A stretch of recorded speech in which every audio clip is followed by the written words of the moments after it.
Passando já diretamente para o nosso terceiro tema, legalidade, legalismo e legalistas, o mestre em Direito Administrativo e doutor em Direito do Estado pela PUC de São Paulo, professor de Direito Administrativo da PUC de São Paulo e ex-coordenador do curso de especialização em Direito Administrativo da PUC de São Paulo, advogado e ex-presidente do IBDA, Dr. Márcio Camarosano. Bom dia a todos.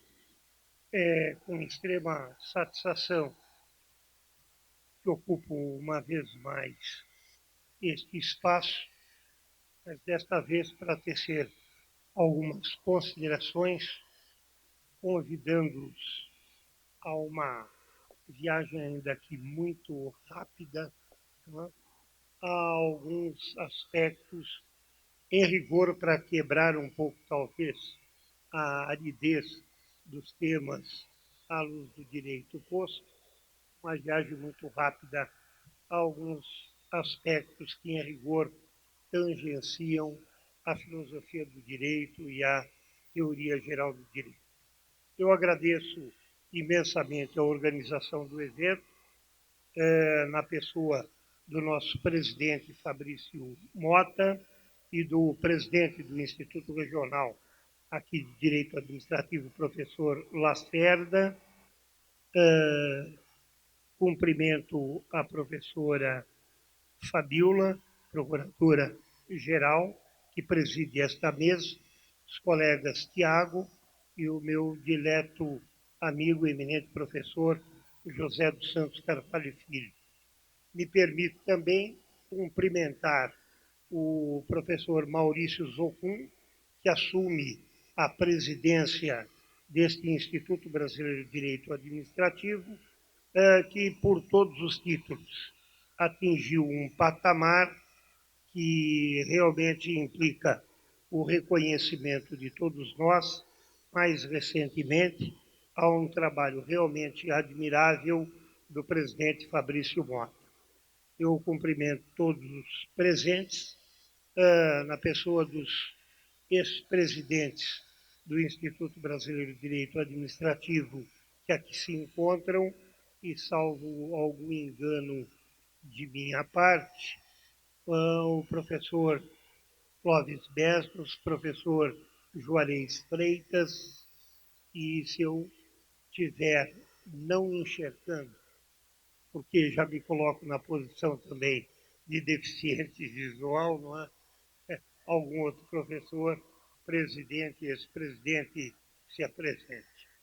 Pois bem, eu reitero aqui, ratifico tudo aquilo que havia dito a respeito do nosso grande homenageado, professor Celso Antônio Bandeira de Mello, por cujas mãos iniciei há um pouco mais de 40 anos as minhas atividades acadêmicas. Portanto, a este grande mestre, o meu pessoal pleito de gratidão. Legalidade, legalismo e legalistas. O professor Fabrício, quando me sugeriu o tema, me deixou apreensivo. Mas, como não é um tema do qual eu usualmente tenho tratado, eu logo aceitei, porque é um desafio para tecer algumas considerações, depois de algumas reflexões a respeito disso tudo.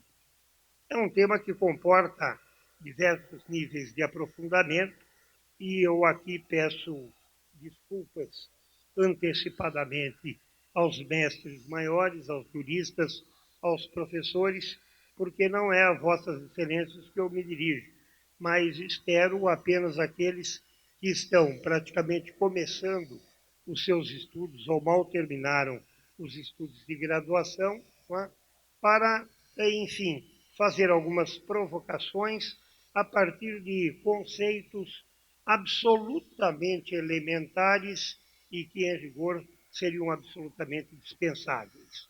Mas façamos de conta, por uma questão de método, que nenhum de nós tenha conhecimento algum a respeito daquilo que vou a tratar. Em primeiro lugar, eu tenho, embora não me considere um legalista, digamos um partidário do legalismo, que considerar os termos, expressões verbais de conceitos que aqui estão: legalidade, legalismo e legalistas. Por legalidade, todos nós sabemos, e me perdoem o elementar, é a qualidade do que é legal. E legal é o que está de acordo com a lei, porque corresponde exatamente ao que na lei está prescrito. Conformidade com a lei ou que não está em desacordo com ela, isto é, com a lei e, portanto, compatibilidade com ela. E, portanto, quando se fala em legalidade, nós podemos falar em duas relações: na relação de compatibilidade com a lei e na relação de conformidade com a lei. Na relação de conformidade com a lei, nós temos, por exemplo, o exercício de competência vinculada. Em relações de compatibilidade com a lei, não contradição com a lei, nós temos no nosso campo, especialmente do direito administrativo, o exercício de competências discricionárias. Considerando, por outro lado, o disposto no artigo 5º, inciso 2, da Constituição da República, lá nós encontramos o seguinte preceito: ninguém será obrigado a fazer ou deixar de fazer alguma coisa, senão em virtude de lei. Considerando, portanto, esses três modais deônticos, para nos valermos de expressões usuais no campo da filosofia e da teoria, mas aí propriamente de Lourival e Villanova, considerando, portanto, os três modais deônticos, obrigatório, proibido ou facultado, aparentemente seria fácil dizer se este ou aquele comportamento humano ou ato de produção jurídica é legal, isto é, se está de acordo com a lei. Para os particulares em geral, e essa é uma vetusta lição inesquecível de Eli Lopes Meirelles, para os particulares em geral, é livre qualquer comportamento comissivo ou omissivo, a menos que a lei prescreva ser proibido ou obrigatório.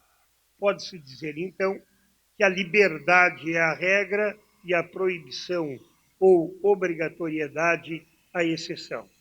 É o princípio jurídico, portanto, da liberdade, melhor dizendo, talvez da autonomia da vontade. Para os governantes, nós estamos cansados de saber, ao contrário, só é permitido fazer o que a lei determina, portanto, obrigatório, ou autoriza, portanto, há uma faculdade.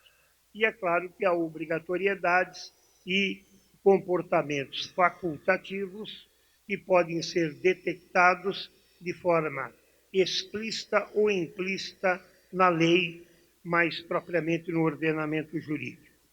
Assim, me parece, em princípio, forçoso reconhecer que a ordem jurídica nacional é dotada de completude, o que não deixa de ser o reconhecimento e até a adesão de uma das notas características do denominado positivismo jurídico, à luz, sobretudo, da teoria pura do direito de Kant.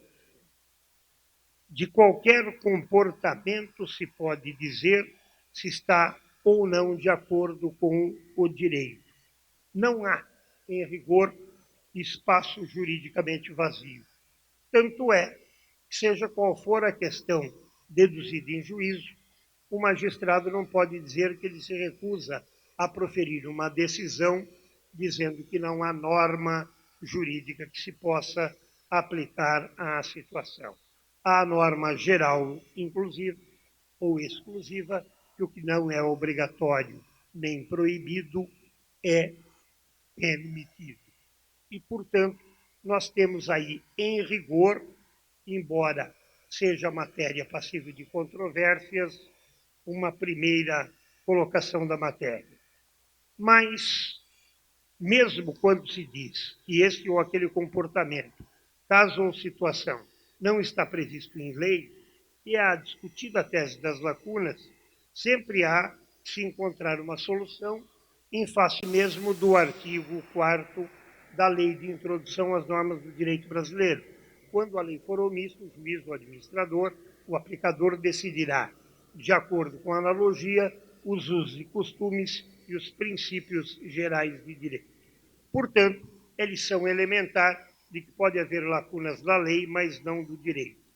Mas nós sabemos que o direito não se resume ao que está disposto expressamente na lei em sentido estrito. Lei, e falo para os iniciantes na matéria, consubstanciam normas. E normas, via de regra, gerais abstratas, né? Lei, portanto, normas gerais e abstratas de nível imediatamente infraconstitucional, e logo nos vem à mente a denominada pirâmide jurídica de Kelsen, em que no topo nós temos a Constituição da República, depois as leis, os regulamentos, as leis e os atos de produção jurídica, como sentenças, atos administrativos e contratos. Mas o direito não reside apenas nas leis em sentido estrito. Já muito se fala na distinção dentre as normas jurídicas entre regras e princípios. E a Constituição está repleta deles. Há o princípio da legalidade, da isonomia, da função social da propriedade, enfim, a todo instante a Constituição se reporta e elenca princípios. De resto, já referidos na própria Lei de Introdução às Normas do Direito Brasileiro, produzida em 1942. Pois bem, diante desse quadro todo, e para falarmos de legalismo, nós precisaríamos adotar algum conceito de direito. E por que eu digo adotar algum conceito de direito?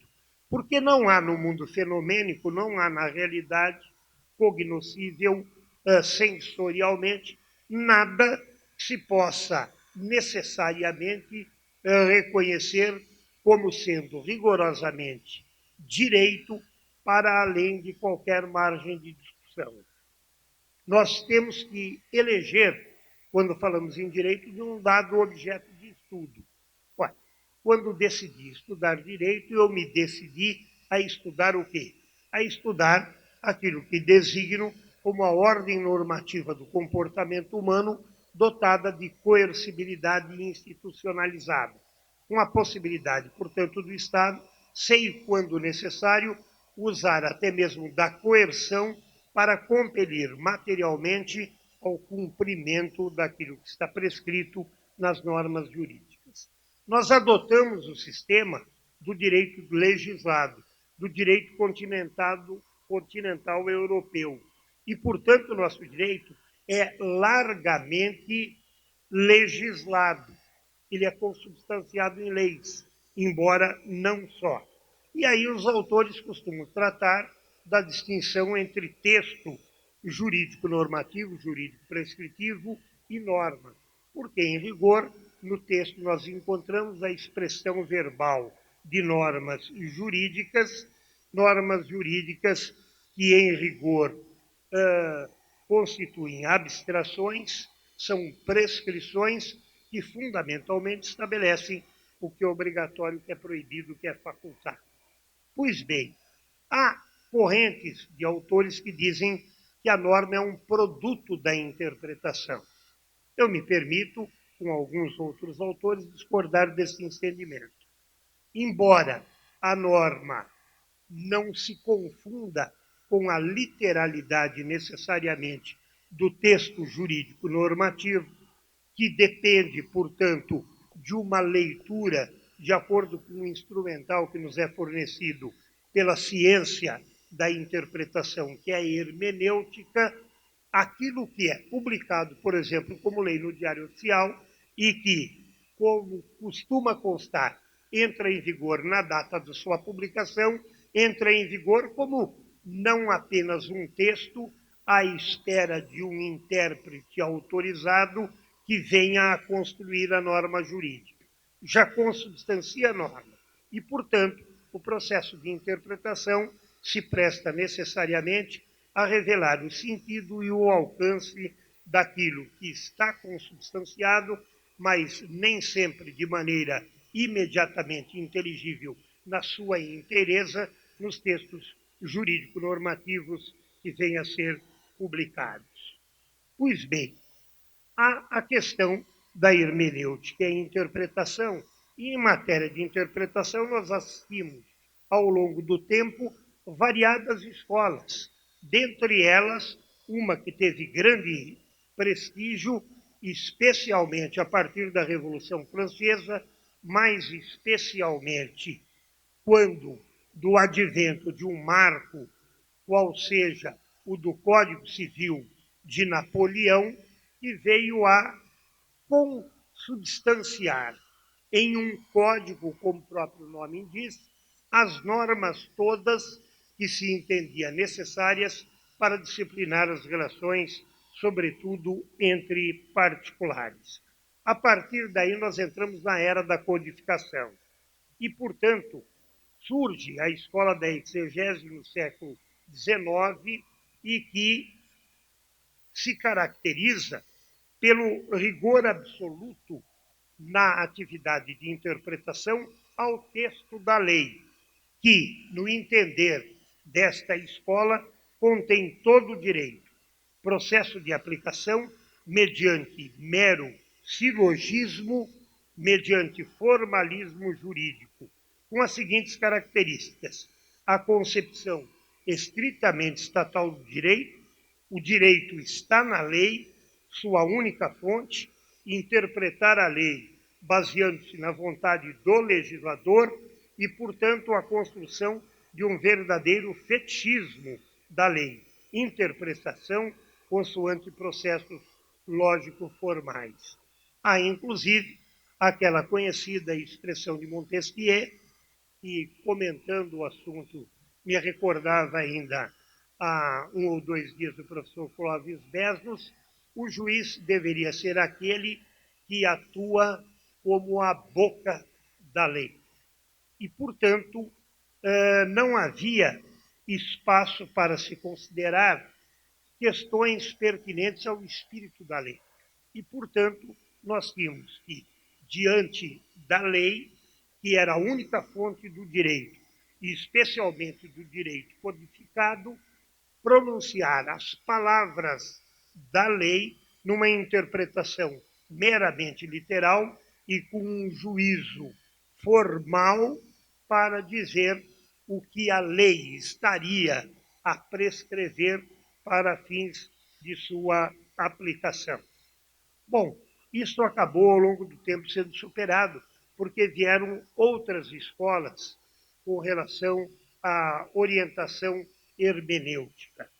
E nós acabamos, mais recentemente, eu digo, no final do século retrasado, começo especialmente do século passado, no denominado positivismo jurídico, que é uma teoria do direito, e que, muito injustamente, é confundido com formalismo jurídico.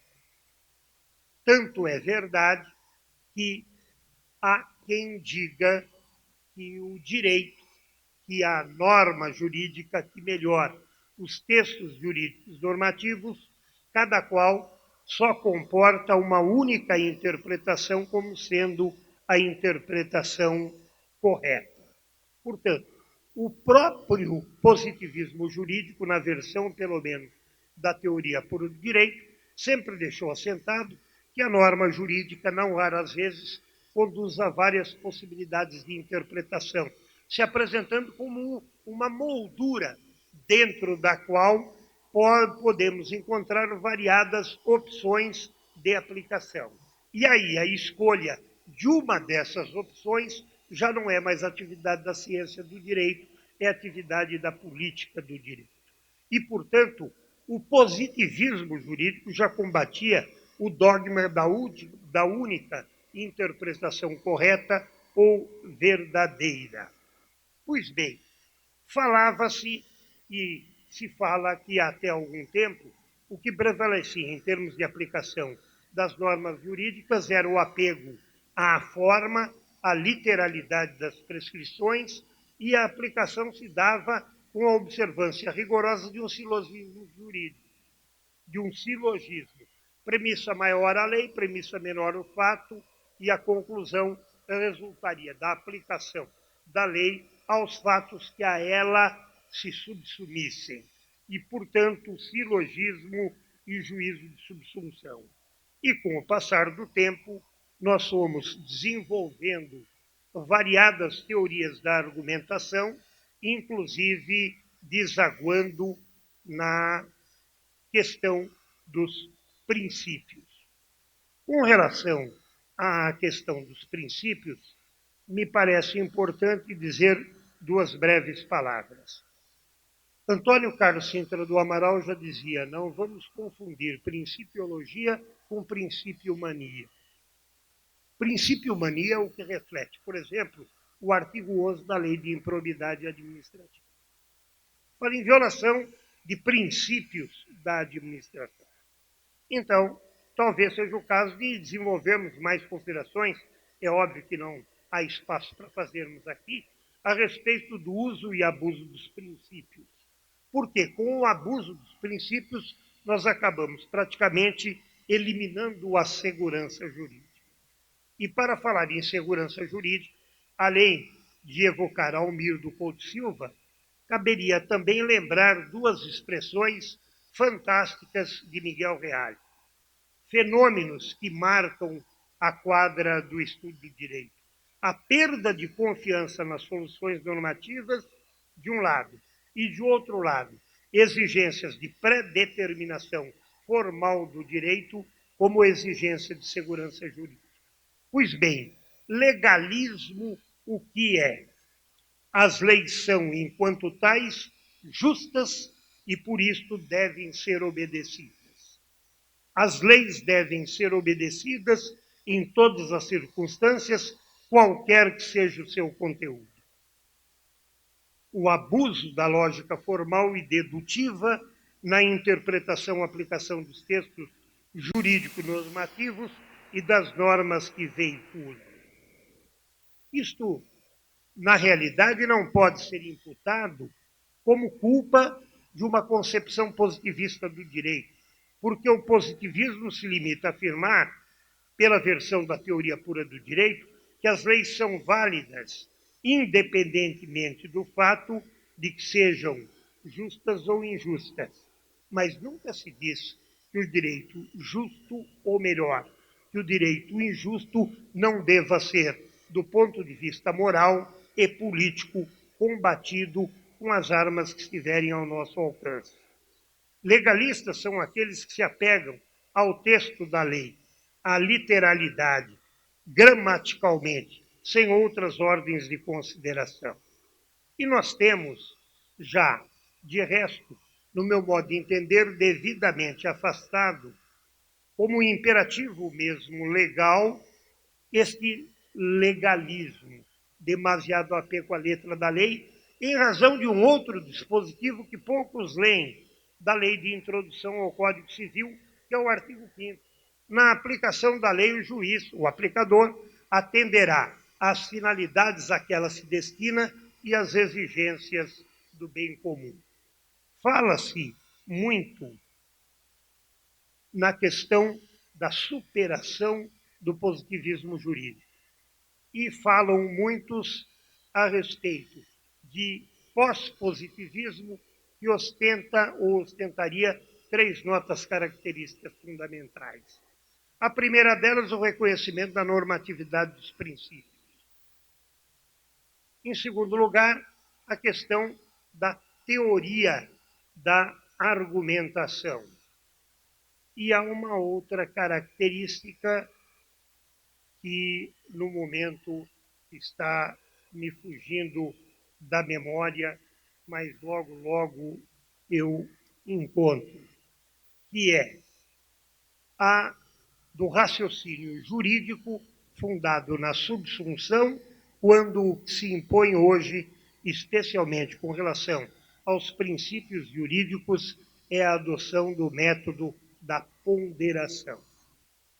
Talvez eu choque alguns, digamos, na medida em que diga que aqui nós não temos, em rigor, novidade alguma. Em primeiro lugar, quando se fala reconhecimento da normatividade dos princípios. Quando eu estava no primeiro ano da Faculdade de Direito, né, da Universidade de São Paulo, em aula de Direito Constitucional, um professor disse o seguinte, e eu estou falando de 1965. Né, se os senhores pegarem os princípios da liberdade e da igualdade e elevarem-nos à enésima potência, os senhores vão verificar que são absolutamente incompatíveis. Por quê? Porque a liberdade elevada à enésima potência liquida com a igualdade. De outro lado, a igualdade elevada à enésima potência só com o sacrifício da liberdade. E, portanto, é preciso encontrar um ponto de equilíbrio. A lei de introdução às normas do direito brasileiro, que é de 1942, diz, quando a lei for omissa, o juiz decidirá de acordo com a analogia, os usos, costumes e os princípios gerais de direito. A Constituição da República Federativa do Brasil fala em princípios a todo instante. Qual é, então, a novidade com relação ao denominado pós-positivismo em face do reconhecimento da normatividade dos princípios? Em rigor, não há novidade alguma, a não ser que se tenha como princípio aquilo que diz o Orkin, do Orkin, exigências de moral e de justiça. Porque aí, então, nós estamos nos remetendo a outra ordem normativa do comportamento humano. Mas a ideia de princípio jurídico, se me permitem a expressão, é muito antiga.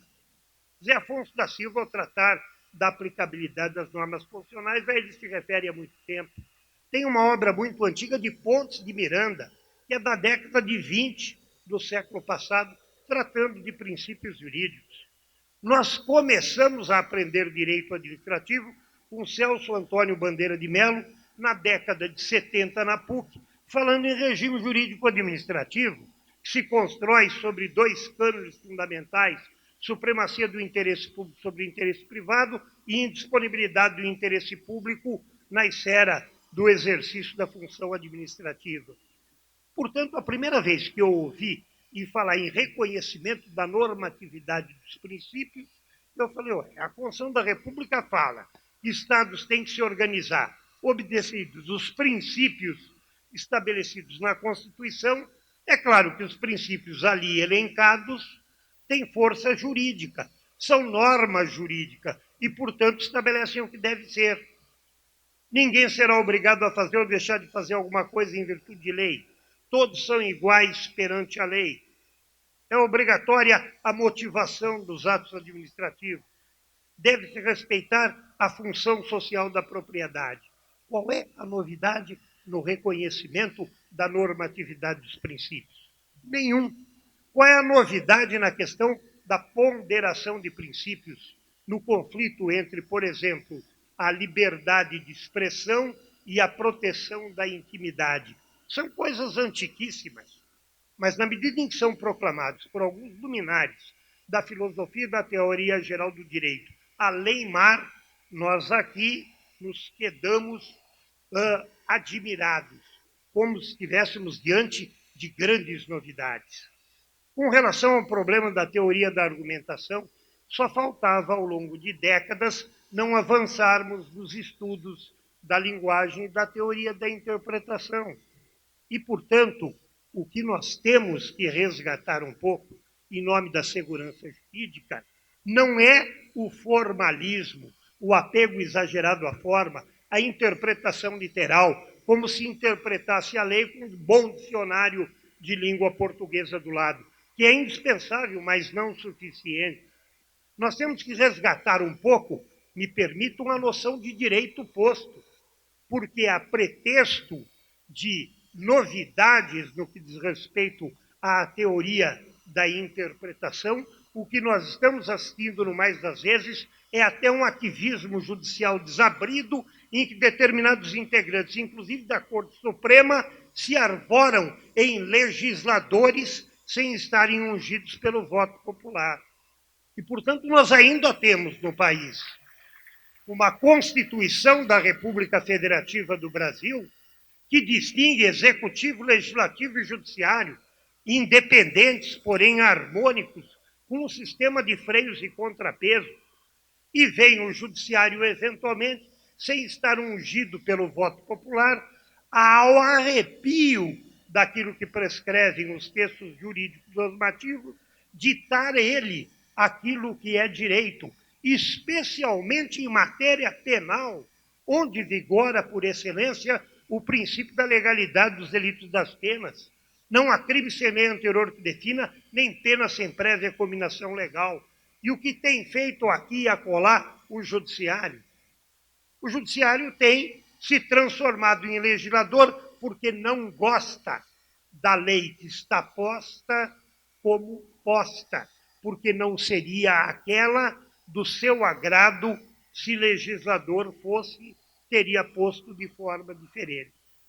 E, portanto, quando nós tratamos de legalidade, de legalismo, de legalistas, nós devemos sim estar advertidos quanto aos perigos da interpretação da lei e em não reconhecer que a criatividade, inclusive no exercício da função judicial, das funções todas dos princípios que têm caráter prescritivo, que orientam o intérprete, que condicionam o exercício de competência discricionária, de tal sorte, inclusive, que quando, na interpretação de uma lei, nós encontramos uma que amesquinha princípios maiores do ordenamento e outra que os prestigia, nós devemos ficar com a interpretação que os prestigie.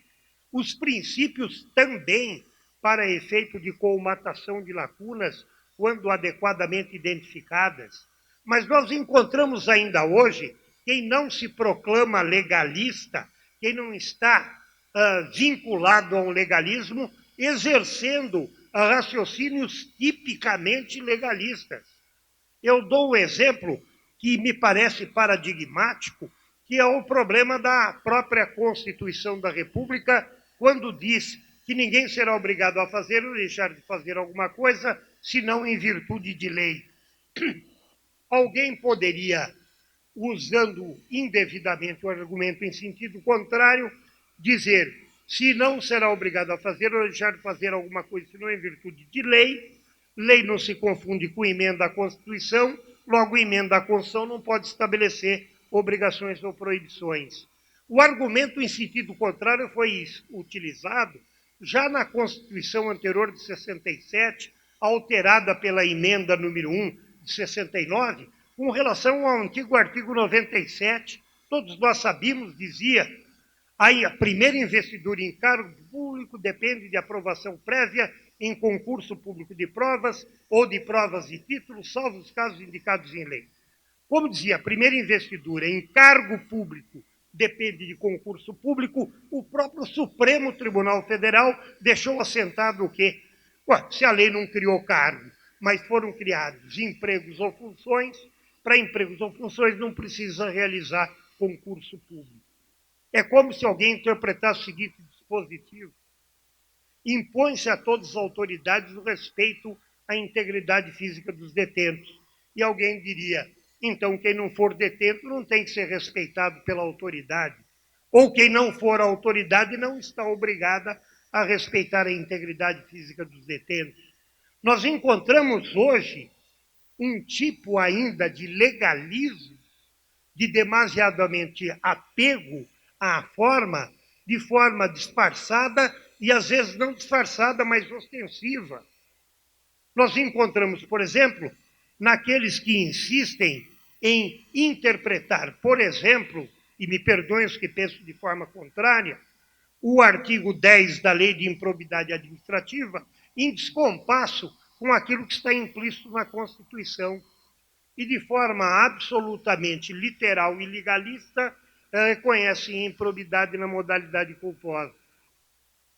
Como se alguém pudesse ter ímprobo, e este é um conceito cuja extensão há de ser encontrada no sistema constitucional, pelo fato de, eventualmente, dirigindo um veículo, estar na contingência de provocar algum acidente danificando algum equipamento público.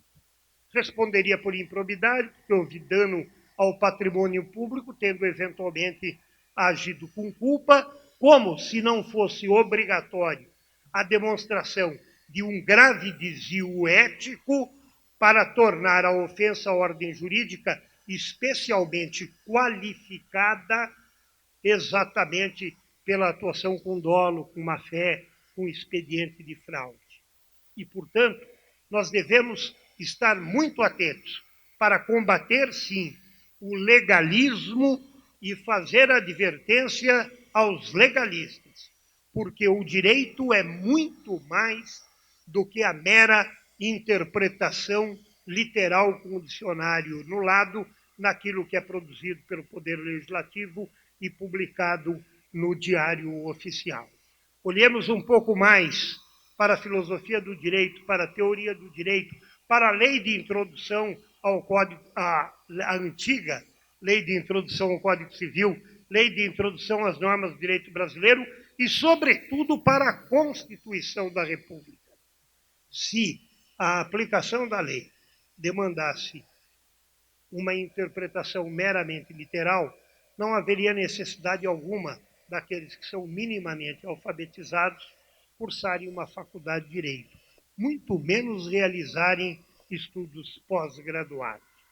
Fica aqui, portanto, a exortação deste velho professor de que nós devemos nos libertar sempre das amarras dos preconceitos, porque tudo evolui, mas também não ficarmos obcecados pela obsessão da novidade. E devemos todos olhar o direito e estudar o direito como sendo um instrumento para a realização daquelas finalidades maiores admiravelmente inscritas na nossa Constituição da República Federativa do Brasil. Muito obrigado a todos os senhores.